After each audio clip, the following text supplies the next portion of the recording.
Hi,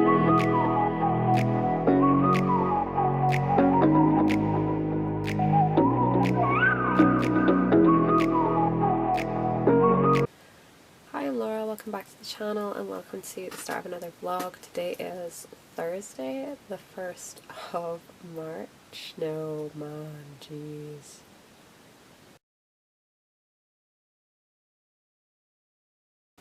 Hi, I'm Laura, welcome back to the channel and welcome to the start of another vlog. Today is Thursday, the 1st of May 2025, and tomorrow was supposed to be the launch day for Just Breathe, but I've had to push it back. I did put a post up on YouTube, but yeah, we've just been a bit sick this last week.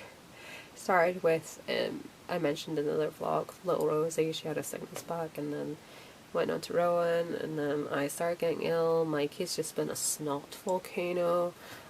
Luna is like a walking, talking frog. So yeah, it's been a week. It's been a week.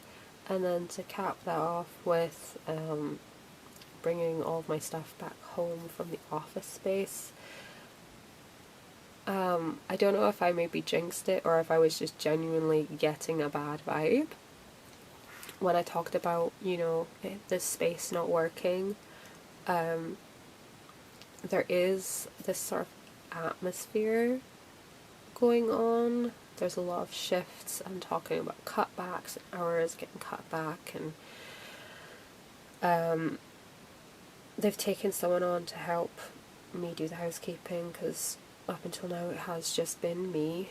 There is someone else on, and they're being given more hours in the week to help me and things, and I don't want to go into too much detail about it, but it has kind of I don't know, it's piqued my anxiety as to whether or not I'm going to be there much longer. So, preemptively, because it would be very awkward to no longer work at a place and have your office be there, I have started taking my stuff back. I mean, it was a nice opportunity, I appreciate it, but also it was very awkward feeling, and I do feel like, as I said, I worried that some of the management might have thought I was up there when I should have been working, and when they talk about things needing done, things being missed, it's the basic is, right, the basic layout of it is that I'm not really allowed to have long hours, but when I have a large amount of rooms, it takes up all of the time I'm comfortably allowed to have for a shift. Like a 5-hour shift is like capped out. That is the max limit that I'm really comfortably allowed to be there, and that's, you know, when there's lots of rooms, that could be up to 16, 18 rooms.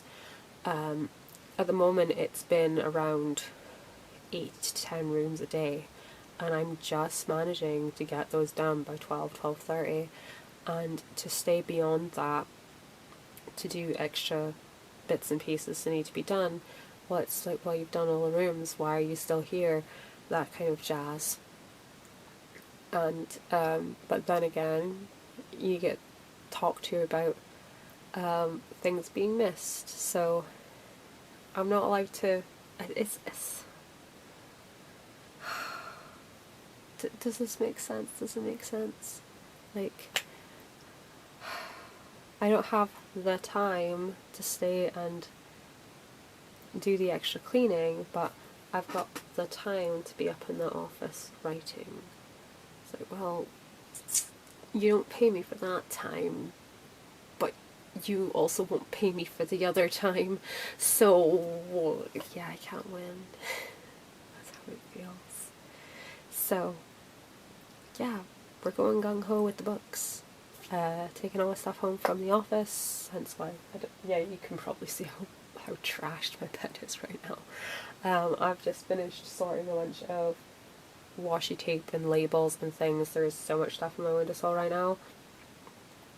I'm in two minds about whether or not I'm going to edit the moving footage.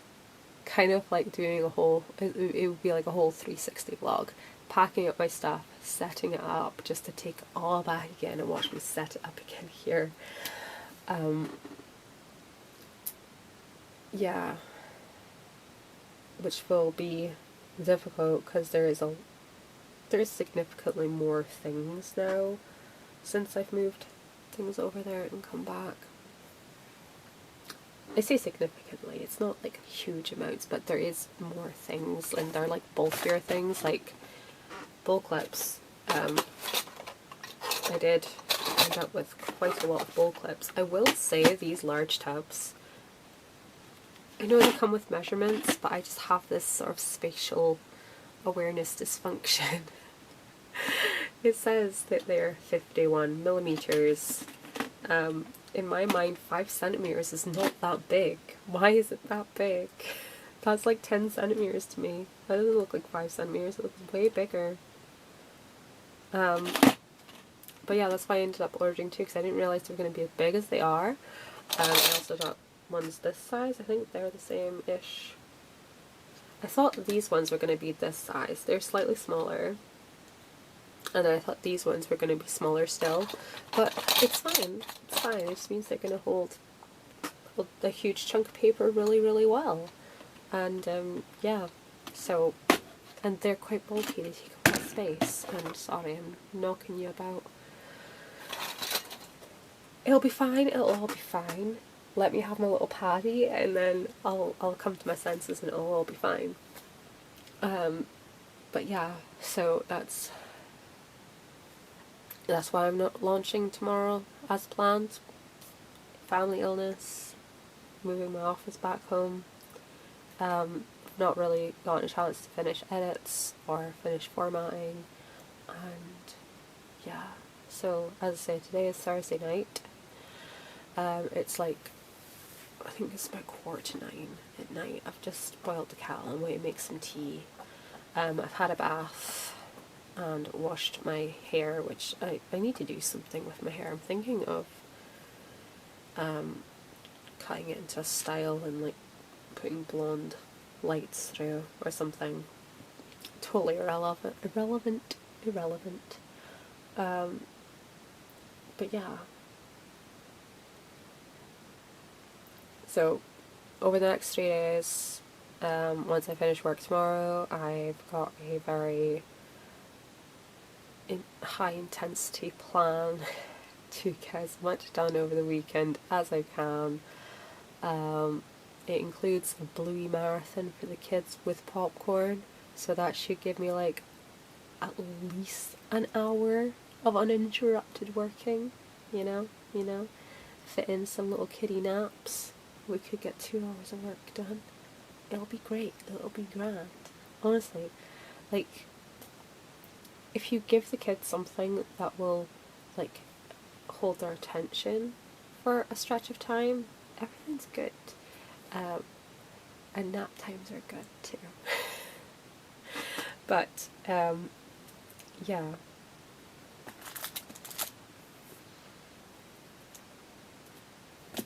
I'm going to have a lot of physical organising to sort out over the weekend too.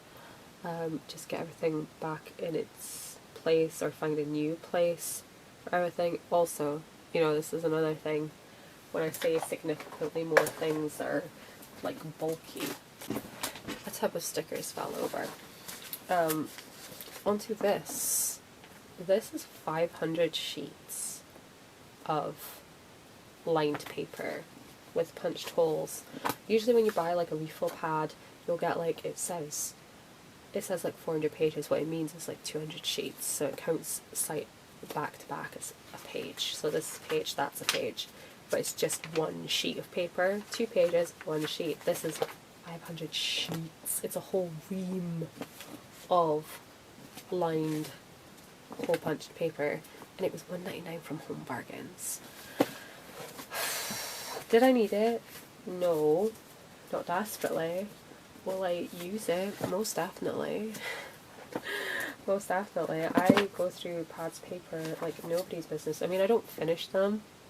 I have like 10 of them on the go at the same time in varying stages of use. If I just used one all the way through, then I'd be using them up. But it's, oh, honestly, refill pads are like eyeshadow palettes.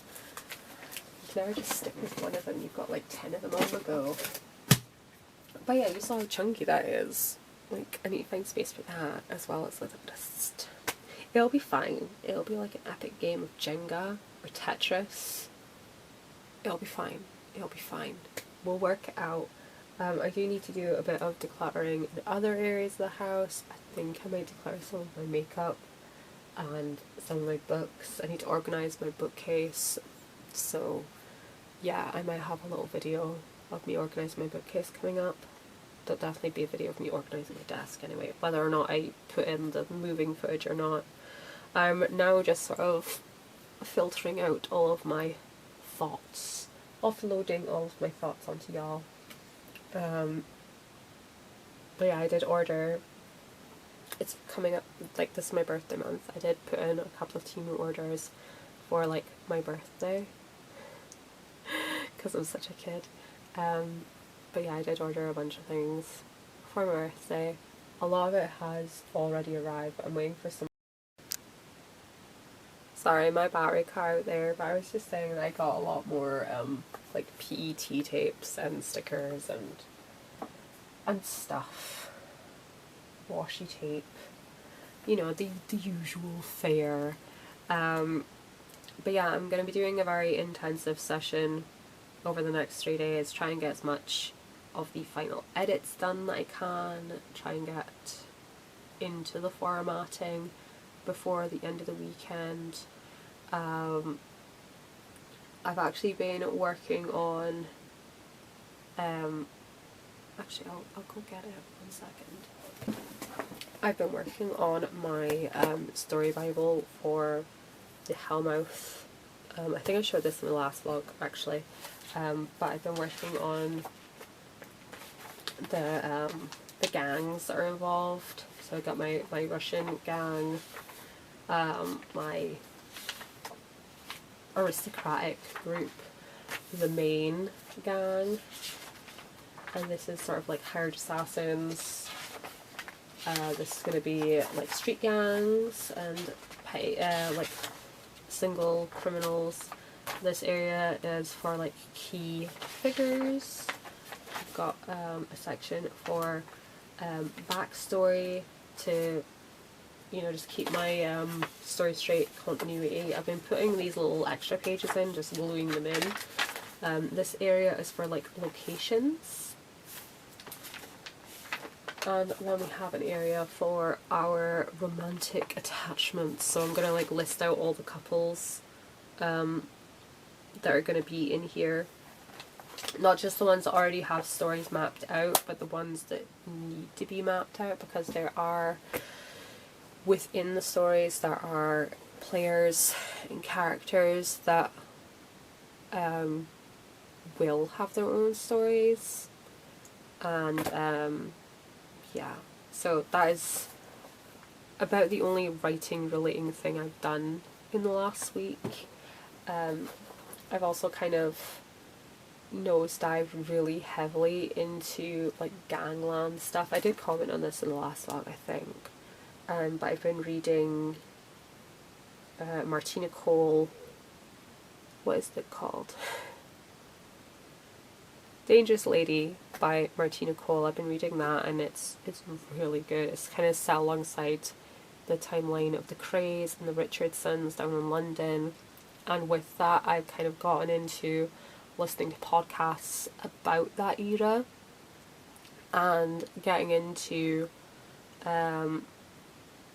more sort of news pieces about Scottish gangs, because there's a huge to do going on at the moment, but getting into the inner workings and the structures of these gangs and you know, the key players and what they're known for and their behaviours, and it's just helps me like keep it straight and sort of true to the inspiration. So, like, making sure my enforcers behave how an enforcer would, that kind of thing. I'm almost like too eager to get on with the Hallmouth stories. I just kind of want to like step away from the Hillside Academy stuff. But I need to finish the Hillside stories first, because that's the plan. We're sticking to the plan. So, intensive writing session for the next 3 days. We're going to get it done. And yeah. So I'm going to get myself my cup of tea, and I'm going to try and tidy up as best I can. I'm not going to work on Just Breathe tonight. I'm going to fill in some of this stuff before I go to bed, just so it's all caught up with all the ideas that I currently have.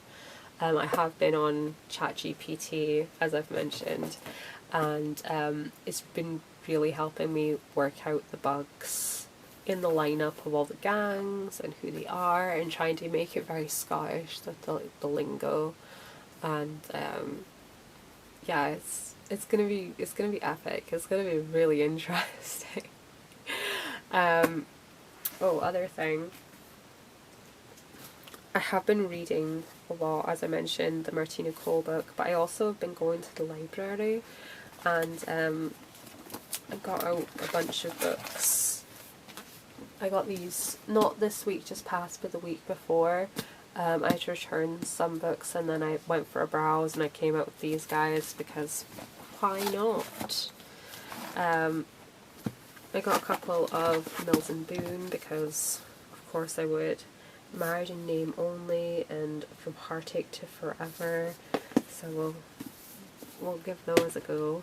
We have The Bouncer by David Gordon. I'm not quite sure. Oh yeah, I remember. Joe Brody is just your average Dostoevsky reading Harvard expelled strip club bouncer who has a highly classified military history and a best friend from Catholic school who happens to be head mafioso Gio Caprisi. FBI agent Donna Zamora, the best shot in her class at Quantico, is a single mother stuck at desk manning the hotline. Their storylines intersect over a tip from a cokehead that leads to a crackdown on Gio's strip joint in Queens and Joe's arrest.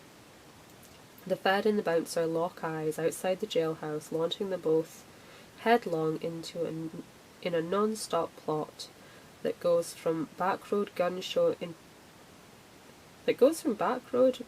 intervention to high-stakes perfume heist, and manages to touch everyone from the CIA to the Flushing triads even.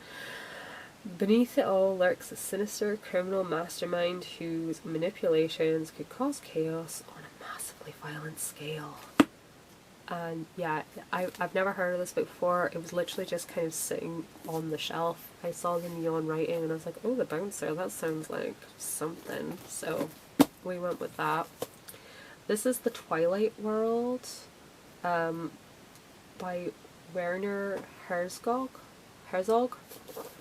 And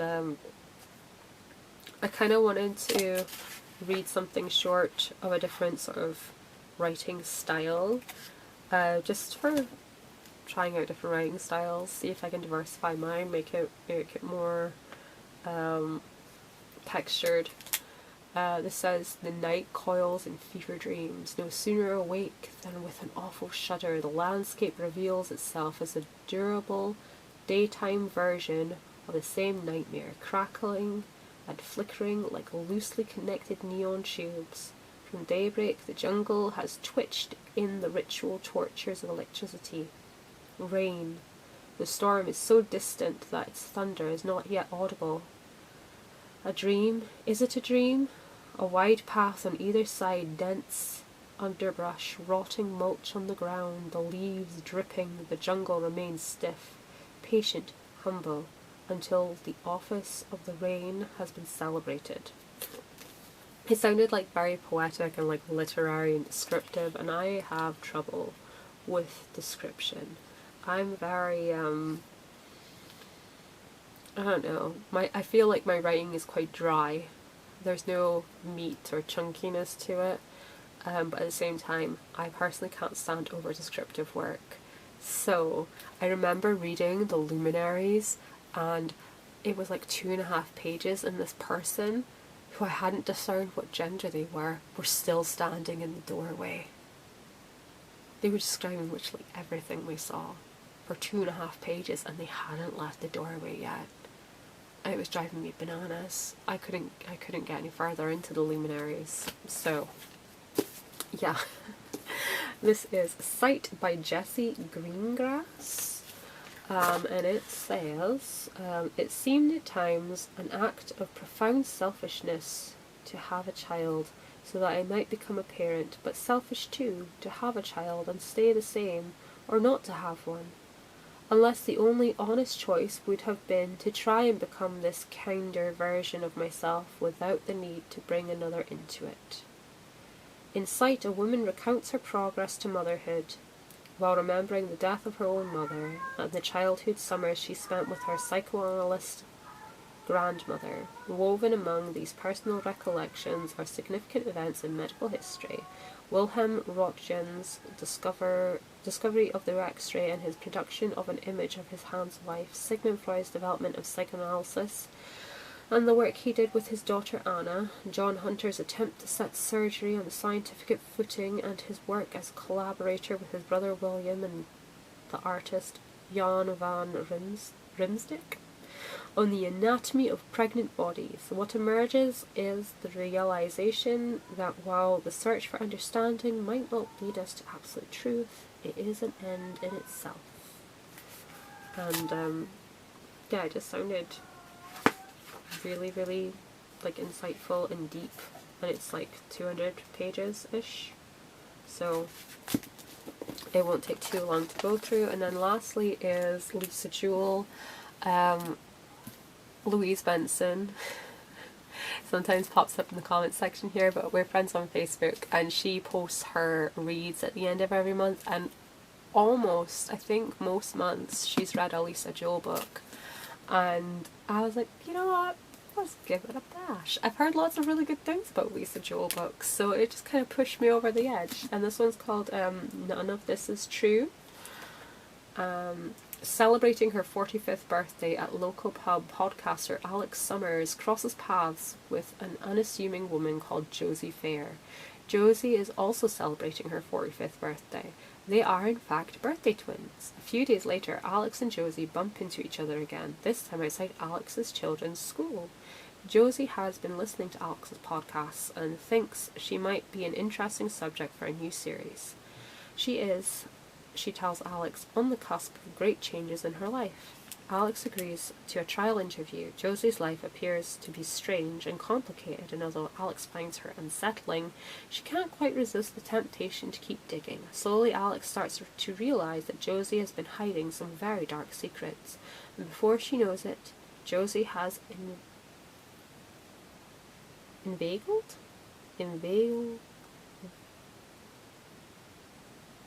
I don't know that word. I will have to look that one up. Inveigled. I don't know. It's a Inveiggled. I've never seen that word before in my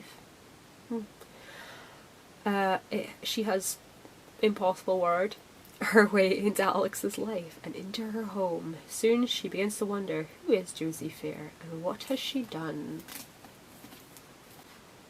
So yeah, I'm going to look up that word, and I'm going to enjoy these on my reading sessions, because I have been encouraging myself to read more, because I find if I read more, I write more, I get more inspiration. It's nice to relax and read, and I tend to read at dinner time, and read in the bath, of course, and sometimes I'll read on the bus home, and yeah, I like to read. I think I've read more this year than I have in like the last 10 years. For real though. For real. Anyways, I will catch you guys in the next clip. I'm gonna make tea, I'm gonna tidy, get this stuff sorted, and I'm gonna plot out my action plan for the next 3 days in minute detail. Minute detail. Okay. Catch you guys next. Hey, so it is Friday the 2nd of May, and it does feel weird to not have published today when it was my every intention to have done so. But I haven't quite gotten into my intensive catch-up weekend like I'd planned to so far. So far today I've gotten most of the last of my stuff back from the office here, and I did a bit of a reset. I vlogged part of it, actually most of it. I reset where I want to put things, and I started organizing where I want things to go now, and yeah, it is still a bit higgledy-piggledy, and I do need to organize a lot better, but I don't know, it just feels like a lot neater and tidier this time around. It's strange. I feel like I have more space this time around, but again, I haven't gotten everything away yet, and there is still stuff to come back. It's mostly like my A5 binders and my A4 binders, and like my accordion folders, the extendee folders, they need to come back, and a few other bits and bobs, and then I'll be back home.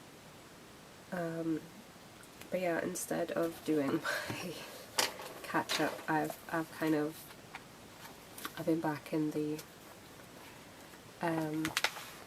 series Bible for Hellmouth, and I'm currently filling out a vocab section. I've been reading, like I say, I've been reading Martina Cole. I've been reading, goodness gracious, the name just completely escapes me. I keep wanting to call it Take. It's not. It's The Dangerous Lady. I've been reading The Dangerous Lady. And I've also been listening to podcasts, and one of them was a guy who had worked for the Krays and ended up in prison for like 15 years.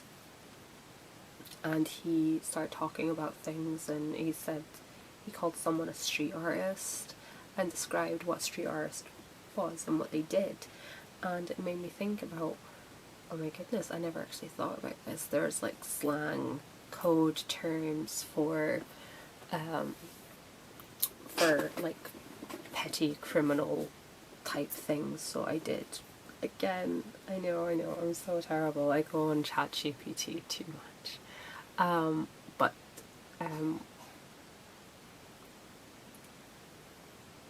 I asked them to compile a list of slang terms like that for me, and they even broke it down into like category types.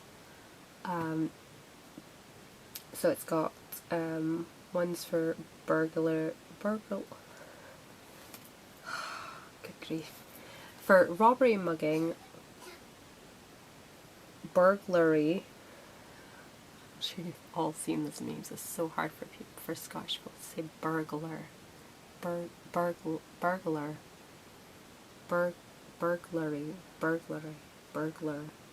I don't know. But yeah, they've sectioned off for me for like robbery, mugging, burglary, and breaking and entering. I can get it to scroll down a little bit more, that would be grand. Drug dealing, scamming and fraud, prostitution, violence, intimidation, and other general sort of terms.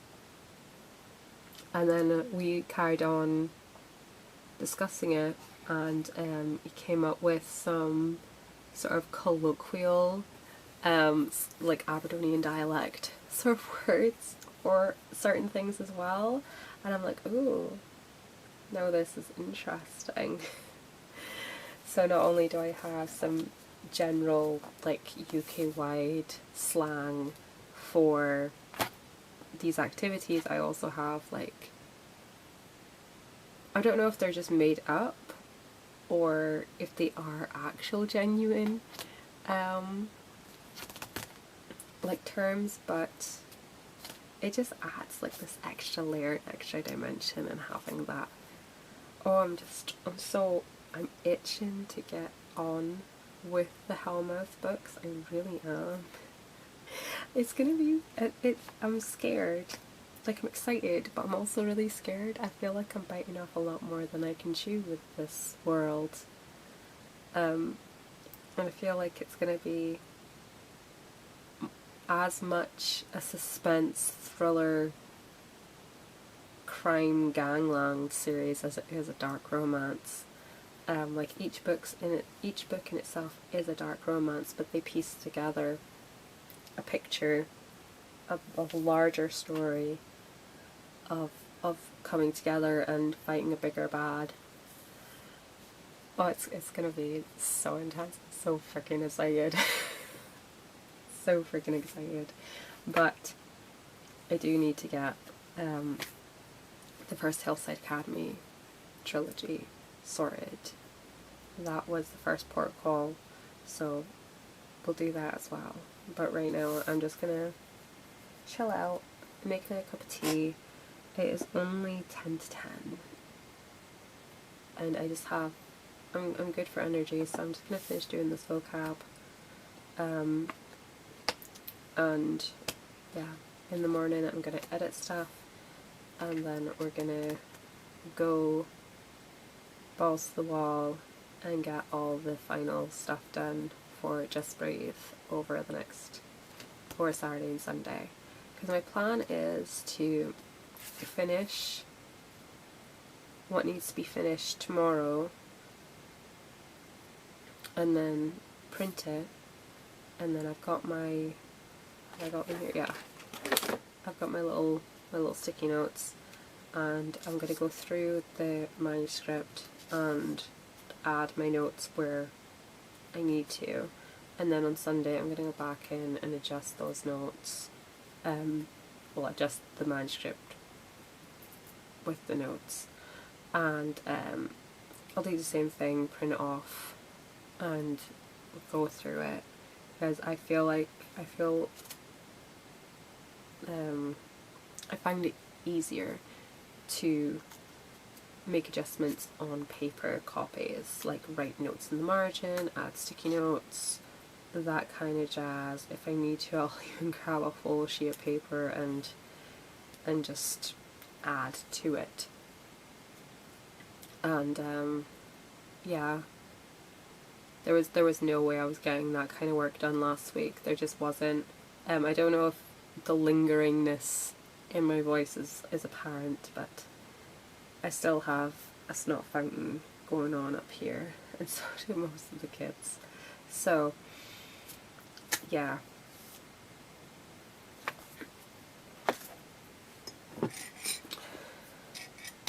Gonna go have my tea, and Nick bought Tim Tams, so I might try a Tim Tam and see what they're like.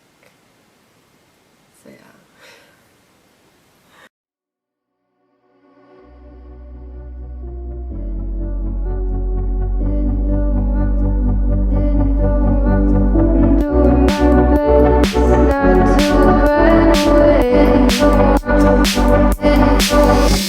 Sitting throwing rocks across the pavement, hoping it'll cave in and swallow me whole. Wonder why my mind keeps on spinning. This isn't how living to me was told. Why am I like this? Something's always amiss. Can't put my finger on it, but it's there.